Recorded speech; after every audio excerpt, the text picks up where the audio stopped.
Olá família, graça e paz, graça eterna, sejam todos bem-vindos a mais uma reflexão da Palavra de Deus. Eu quero falar sobre este tema. Este é meu filho amado, em quem eu me comprazo, em quem eu tenho prazer, em quem eu me alegro. Você já imaginou que privilégio abençoado é quando a nossa consciência dá um bom testemunho diante de Deus, quando nós estamos com a nossa consciência pura diante de Deus e nós podemos de fato ouvir esta voz no nosso espírito, assim como Cristo ouviu aquela voz que bradou dos céus: este é meu filho amado em quem eu tenho prazer. Eu acredito que quando nós estamos em paz com Deus, quando nós estamos alinhado à vontade do Pai. Eu não estou falando de uma perfeição carnal, de uma santidade extremista, sabe? Não, abençoado, porque nós somos falhos, nós erramos. Quem é que não erra? Quem é que não falha? Mas eu me refiro a uma boa consciência diante de Deus. Como o apóstolo Paulo disse, a minha consciência dá testemunho diante de Deus. Em Cristo digo a verdade, não minto. Então, quando nós estamos em paz com esse Deus maravilhoso, quando nós estamos alinhados à sua palavra, vivendo esta graça maravilhosa, quando você tem a sua consciência tranquila, que embora você na carne não seja perfeito, porque ninguém é perfeito, mas você se esforça na medida do possível para viver uma boa conduta, sabe? Você é uma pessoa que é responsável, uma pessoa de caráter, você é uma pessoa que se compadece, você é uma pessoa que sabe, que se doa, que ama o próximo. Então, quando você pratica essas coisas, a tua consciência, abençoada, a nossa consciência, sabe, está livre diante de Deus, está em paz diante de Deus, e nós podemos descansar refletindo sobre isso, que Deus tem prazer em nós.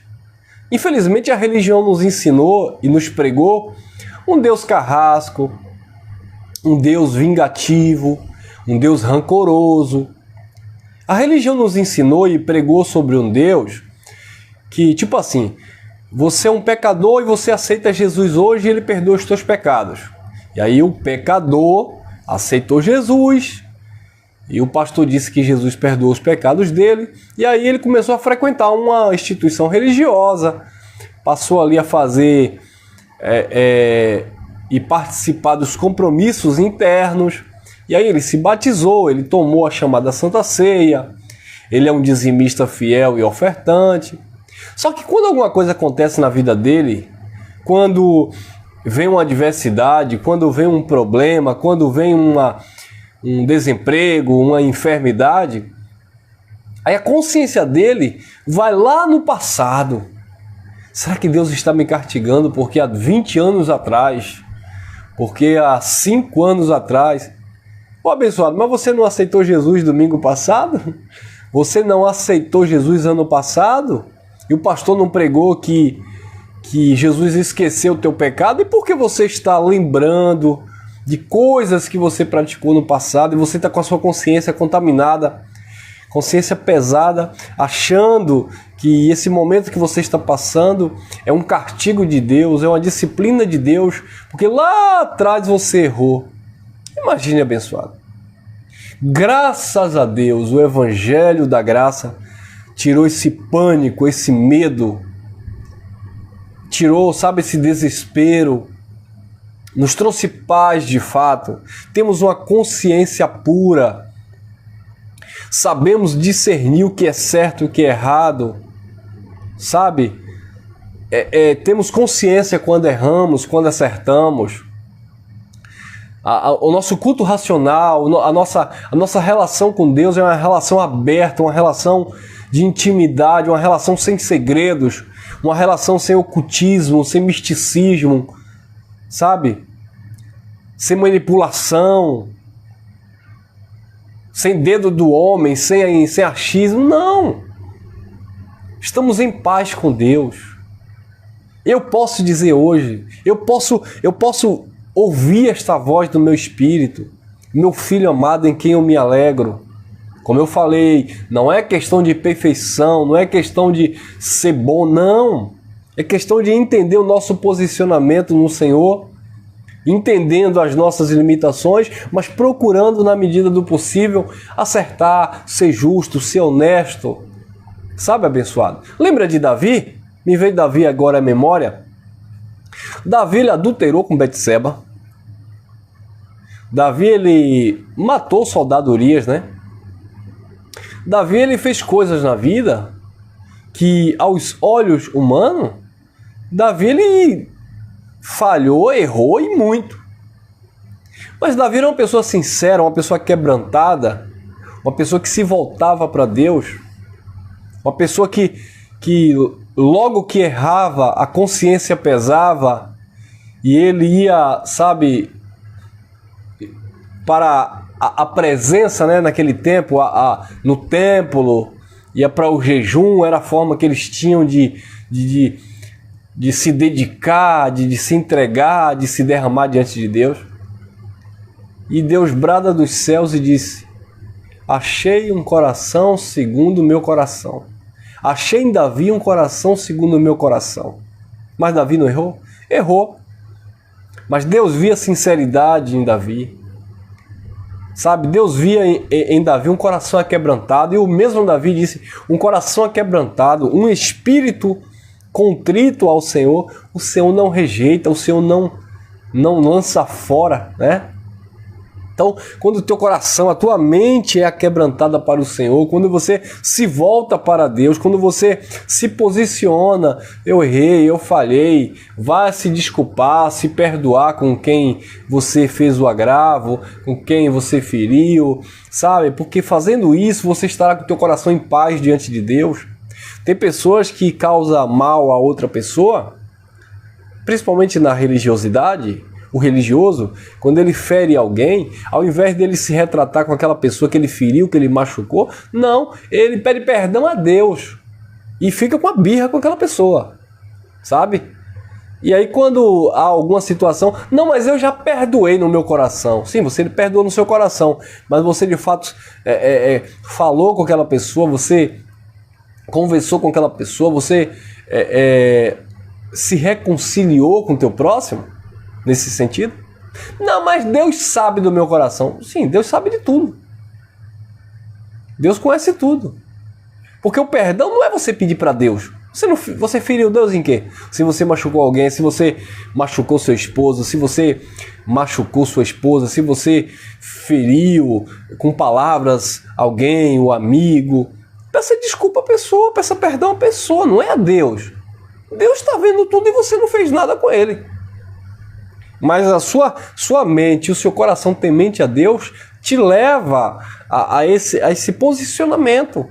E isso agrada o coração de Deus. Então olha que versículo lindo, né? Mateus capítulo 3, aqui no contexto do batismo, onde João está ali batizando. No versículo 13 em diante diz assim: então veio Jesus da Galiléia ao rio Jordão para ser batizado por ele. Mas João se lhe opunha, dizendo: eu careço ser batizado por ti, vem tu a mim?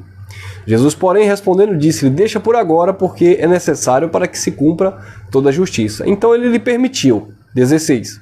Sendo Jesus batizado, saiu logo da água, e eis que ele abriu os céus, e viu o Espírito de Deus descendo como pomba e vindo sobre ele. 17. Olha que lindo. E eis que uma voz dos céus dizia: este é meu filho amado, em quem me comprazo, em quem eu tenho alegria. Olha que coisa, né, irmão? Os céus dão testemunho. Os céus deu testemunho que Deus se alegrava do seu filho, porque o seu filho andava na retidão. Deus se alegrou e disse: este é meu filho amado, em quem eu tenho prazer, em quem eu me alegro. Ô, irmão Elcio, mas isso aí foi para Jesus, irmão Elcio. Isso aí foi para o homem, irmão Elcio. O filho do homem, melhor dizendo. Isso aí foi para o próprio Cristo. Sim, eu sei, mas Jesus estava ali na qualidade de filho. E como filho, ele se sujeitou ao Pai. E Deus, o eterno o Criador, vendo, né, a manifestação ali do Filho, disse: esse é o meu Filho amado em quem eu me comprazo, em quem eu me alegro. É claro que aí vem aquela questão, mas ali não era o próprio Deus? Sim, abençoado, porque o Espírito do Eterno habitava no corpo terreno de Jesus de Nazaré. Mas a Bíblia diz que nós também somos um só Espírito com o Senhor. Aquele que se uniu ao Senhor se tornou um só Espírito com Ele. Então, quando essa voz que bradou dos céus, este é meu Filho amado em quem me comprazo, a referência ali não era para o Cristo, o Espírito perfeito, eram as atitudes de Jesus, era o comportamento, a vida, a santidade de Jesus que alegrava o coração do Pai. Lembra quando foram pegar ele lá no jardim? E depois do beijo, aí Judas tira a espada e corta a orelha do soldado. Ele diz: não faça isso. Aquele que fere pela espada também será ferido. Ou pensas tu que eu não clamaria ao Pai, e Ele não mandaria aqui legião de anjos para me livrar desse momento? Então, mesmo ele tendo todo o poder ali ao seu favor, ele não se utilizou da sua divindade, do seu senhorio, mas ele, como homem, ele se sujeitou, ele se limitou à humanidade, né, para cumprir o propósito. Então, abençoados, é necessário, né, a gente olhar esses detalhes, que embora Jesus pudesse se safar de várias situações, mas ele estava em obediência. Lembra quando ele orava também no Getsêmani? Pai, tira de mim esse cálice, passa de mim esse cálice. Todavia, seja feito não a minha, mas a tua vontade. Porque ele estava fazendo a vontade do Pai. Então por isso que o Pai disse: este é meu Filho amado, em quem eu me comprazo, em quem eu tenho prazer. Então, os filhos de Deus também, naturalmente, aqueles que a palavra da graça trabalhou, o Evangelho, né, curou, sarou, naturalmente vai agradar o Pai. E olha o que o apóstolo Paulo fala na carta aos Efésios, no capítulo 5, e ele dá uma lista. Eu quero ler o contexto, porque Paulo dá uma lista, porque assim, nós sabemos do que foi que Cristo fez para agradar o Pai. Nós sabemos do que foi que Jesus fez para Deus falar: este é meu Filho amado em quem eu me comprazo. Então, nós sabemos que Jesus tem uma vida de santidade, que o Cristo viveu para Deus. Mas isso é impossível para o homem, para o Filho de Deus, para nós? Não, olha o que o apóstolo Paulo diz. Olha lá, dando o exemplo de Cristo, né? Efésios capítulo 5, eu vou ler do versículo 1, talvez até o versículo 20. Vamos lá. Diz assim: sede, pois, imitadores de Deus como filhos amados. Olha para isso. Lembra de Jesus falando, de Deus falando de Jesus? Este é meu Filho amado em quem me comprazo, em quem eu me alegro. E Paulo disse: sede, pois, imitadores de Deus como filhos amados. Aí ele vai dar o exemplo de Cristo. 2. E andai em amor, como também Cristo vos amou, e se entregou a si mesmo por nós em oferta e sacrifício a Deus, em cheiro suave. Então, ele diz que nós devemos ser imitadores de Deus como filhos amados, porque nós somos filhos amados. Este é meu Filho amado, em quem eu me comprazo. Então, nós devemos ser imitadores de Deus como filhos amados, andando em amor, como também Cristo vos amou e se entregou a si mesmo por nós, em oferta e sacrifício a Deus, em cheiro suave. E agora ele vai dar uma lista, vai colocar aqui algumas condições que faz com que Deus venha olhar para você e dizer: este é meu Filho amado, em quem eu me comprazo. Porque o texto continua, e Paulo vai dizer no versículo 3, olha lá: mas a prostituição e toda a impureza ou avareza nem ainda se nomeia entre vós como convém a santos. Viu aí? Então, sede, pois, imitadores de Deus como filho amado, andando em amor como Cristo amou. Significa que eu deva desenvolver agora um padrão de vida, uma filosofia de vida, um estilo de vida em Cristo, que é o quê? mas a prostituição e toda a impureza ou avareza, nem ainda se nomeia entre vós como convém a santos. Ou seja, existem situações que, como filhos amados, para ouvirmos esta voz no nosso homem interior, precisamos abrir mão. 4. Nem torpezas, nem parvoíces, palavrões, coisas que não convém, mas antes ações de graças. 5. Porque bem sabeis isto, que nenhum fornicário ou impuro, ou avarento, qual é idólatra, tem herança no reino de Cristo e de Deus. Viu aí? Então, não tem como eu viver como filho amado de Deus, ouvir esta voz no meu homem interior, se eu não vivo uma conduta cristã nos moldes dentro do Evangelho. 6. Ninguém vos engane com palavras vãs, porque sobre estas coisas vem a ira de Deus sobre os filhos da desobediência. Então, nós somos filhos amados ou somos filhos da desobediência? Filhos amados. Amém? 7. Portanto, não sejais seus companheiros. 8. Porque no outro tempo eres trevas, mas agora sois luz no Senhor. Andai como filhos da luz. Queridos, nós somos filhos amados, somos filhos da luz e não filhos da desobediência, e nós não somos das trevas. Aí sim, nós iremos ouvindo a nossa consciência. Este é meu filho amado em quem eu me alegro, eu tenho prazer. 9. Porque o fruto do Espírito está em toda bondade e justiça e verdade. 10. Aprovando que é agradável ao Senhor. Olha aí, agradável ao Senhor. Aprovando que é agradável ao Senhor. Então, existe atitudes e comportamento que agrada ao Senhor. Este é meu filho amado em quem eu me alegro, em quem eu me agrado, em quem eu me comprazo. Olha que coisa. 11. E não comuniqueis com as obras infrutíferas das trevas, antes a condenai-a. 12. Porque o que eles fazem oculto, até dizê-lo, é torpe. Mas todas estas coisas se manifestam sendo condenada pela luz, porque a luz tudo manifesta. 14. Pelo que diz, desperta tu que dormes, levanta-te dentre os mortos e Cristo te esclarecerá. Portanto, vede prudentemente como andais, ou como andeis, né? Aqui está, andais, como andais. Vede prudentemente como andais. Não como os nécios, mas como os sábios. Remido o tempo, por quantos dias são maus. 17. Pelo que não sejais insensatos, mas entendei qual seja a vontade do Senhor. Eu preciso entender a vontade de Deus na minha vida, que é boa, perfeita e agradável. 18. E não vos embriagueis com vinho, que é a contenda. O que é o vinho da contenda aqui? São essas práticas carnais, prostituição, idolatria, impureza, mentira, sabe? Tudo isso são vinhos onde há contendas. E não vos embriagueis com vinho onde há contenda, mas enchei-vos do Espírito Santo. Quando você se enche do Espírito Santo, você está enchendo-se dos dons, do amor, da graça de Deus. E isso agrada a Deus. Este é meu filho amado em quem eu me comprazo.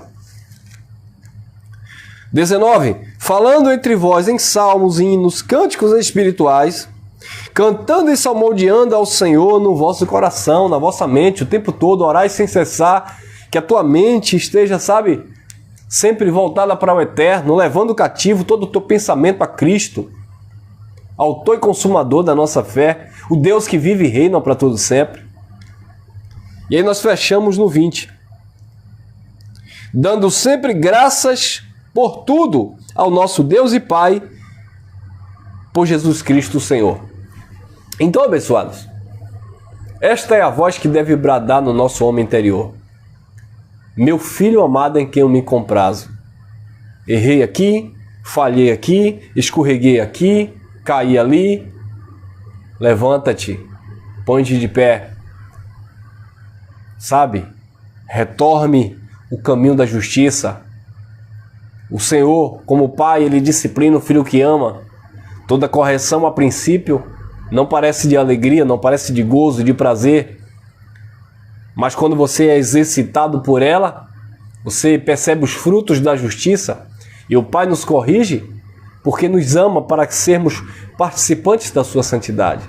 Então, como filhos amados, assim como Deus olhou para Jesus e disse: esse é meu filho amado em quem eu me comprazo, quando nós temos uma vida debaixo da direção da graça de Deus, mediante uma vida transformada, um caráter moldado, um coração aquebrantado e uma consciência pura, nós podemos ouvir sim no nosso homem interior: este é meu filho amado em quem eu me comprazo.